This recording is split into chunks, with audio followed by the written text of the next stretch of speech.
तो hey guys, welcome back new another video. I am Jeevan, this is my YouTube channel drugs and pharmacist. आज मैं आपके बीच में बहुत ही बड़ा अपडेट लेकर आया हूँ कि आपकी जो AYUSH BS nursing third round की जो काउंसलिंग प्रक्रिया है वो ऑनलाइन ना होकर ऑफलाइन है वो स्टार्ट हो जाएगी। आज से ही 9 दिसंबर से स्टार्ट हो गई है और लास्ट डेट है आपके 16 दिसंबर तक आप उसके अंदर एडमिशन ले सकते हो। एडमिशन कौन कौन ले सकता है इसके बारे में बात करेंगे और किस कॉलेज के अंदर कितनी सीट खाली है और नोटिफिकेशन क्या क्या है इसके बारे में बात कर लेते हैं। तो जो कुछ बातें चल रही थी कि आपके जो ऑनलाइन जो काउंसलिंग प्रक्रिया वो थर्ड राउंड की जो काउंसलिंग प्रक्रिया वो ऑनलाइन होगी, लेकिन ऑनलाइन इस बार नहीं है। इस बार जो कम सीट है वो वैकेंट रही थी, इस बार जो आयुष ने वो थर्ड राउंड है वो ऑफलाइन करवा रही है।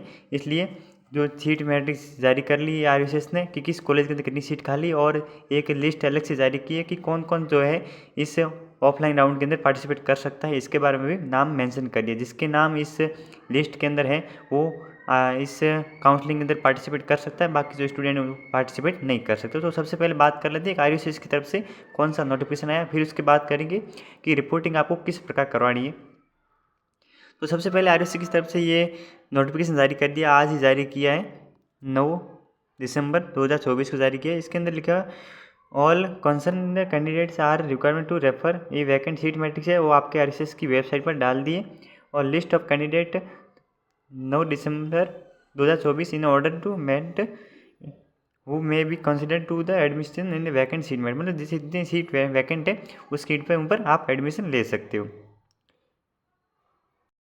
उसके बाद लिखा है कि आपकी जो the seats now in the remaining in the vacant will be filled at the level of the concern nursing college by the, मतलब आप 16 दिसंबर तक आप एडमिशन ले सकते हो। उसके बाद जो आपके राउंड है वो ख़त्म हो जाएगा। लास्ट राउंड है ऑफलाइन, थर्ड राउंड है, उसके बाद कोई राउंड नहीं होगा। और ये भी मेंशन किया है कि आपके जिन ऑर्डर मेरिट लिस्ट के अंदर नाम दिया हुआ है वही ओनली फॉर एडमिशन ले सकते हैं। बाद में जो और इंटरेस्टेड इन द कैंडिडेट में be immediately approach and contact nursing college, मतलब जो भी स्टूडेंट है इंटरेस्टेड है जो एडमिशन करना चाहते हैं तो इमीडिएटली तुरंत प्रभाव से कॉलेज से कॉन्टैक्ट या फिर कॉलेज से कांटेक्ट कर सकते हैं एडमिशन ऑन द सीट के लिए, मतलब एडमिशन के लिए। रिमेनिंग द वैकेंट सीट आपको क्या क्या डॉक्यूमेंट साथ में लेके जाने हैं उसके बारे में बात कर लेते हैं। तो आपकी जो आज से यानी 9 दिसंबर से आपकी जो ये प्रोसेस जो थर्ड राउंड की जो ऑफलाइन प्रोसेस है वो स्टार्ट हो चुका है और लास्ट डेट आपके 16 दिसंबर तक चलेगा। तो एडमिशन के टाइम आपको कौन कौन सी जो आपको साथ में डॉक्यूमेंट लेके जाने हैं वो आपको along with the print copy win the one line filled in application form की फोटोकॉपी होनी चाहिए, और ओरिजिनल डॉक्यूमेंट जो भी आपके ओरिजिनल डॉक्यूमेंट जो फर्स्ट राउंड के अंदर जो सेकंड राउंड के अंदर जो रिपोर्टिंग के दौरान थे वही आपके थर्ड राउंड के अंदर ऑफलाइन के अंदर रहेंगे जो भी डॉक्यूमेंट है। और जो आपकी फीस है वो भी आपको साथ में लेके जाना है, जो 550 रुपये का सालाना है वो भी साथ में लेके जाना है। Admission is subject outcomes cases is pending in the FNI in before the honorable to court. Ensure the compliance with the eligibility and other candidates given by the information booklet 2024 before joining the college for the admission of the BSc nursing courses। तो ये दे रखा है कि आपको जो भी document इसके अंदर दे रखे मेनली 3 डॉक्यूमेंट है, एक तो एप्लीकेशन फॉर्म और ओरिजिनल डॉक्यूमेंट्स एंड फीस है वो साथ में लेके जाना है। और जिस कॉलेज का जो कॉलेज स्टूडेंट इंटरेस्टेड है वो कॉलेज से कांटेक्ट कर सकता है किस कॉलेज के अंदर कितनी सीट खाली। वैसे आर ने सीट मैट्रिक्स जारी कर दिया कि किस कॉलेज के अंदर कितनी सीट खाली है। और जो आपको फीस स्ट्रक्चर क्या रहने वाला है इसके बारे में मैंने पहले बता दिया, वो सेम आर ने पहले भी जारी कर दिया गया था कि आपके जो फीस स्ट्रक्चर क्या रहने वाला है। तो गवर्नमेंट कॉलेज के अंदर आपके जो स्टूडेंट है कैटेगरी के जैसे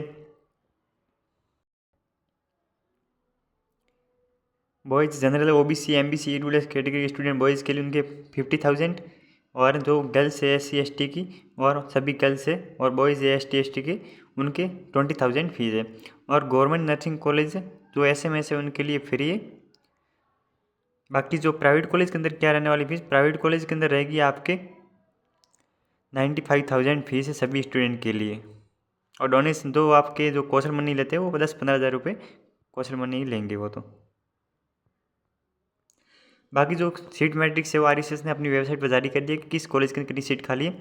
देख लेना आप, जयपुर के अंदर आर के अंदर 2 सीट खाली है, और अजमेर के अंदर जीकॉन अजमेर के अंदर 1 सीट है, और अलवर के अंदर 3 सीट है, बांसवाड़ा के अंदर 9 सीट है, बारा के अंदर 6 सीट है, बाड़मेर के अंदर 3 सीट है, भरतपुर के अंदर जीकॉन भरतपुर 3 सीट, भीलवाड़ा के अंदर 1 सीट, बीकानेर के अंदर 2 सीट है, बूंदी के अंदर 1 सीट है, चित्तौड़गढ़ के अंदर 2 सीट है, जीकॉन शुरू के अंदर 1 सीट, धौलपुर के अंदर सबसे ज़्यादा सीट खाली है 7 सीट है, डूंगरपुर के अंदर 4 सीट है, हनुमानगढ़ के अंदर 4 सीट, जयपुर के अंदर और एसएमएस के अंदर सीट नहीं है कोई खाली, फुल हो चुकी है।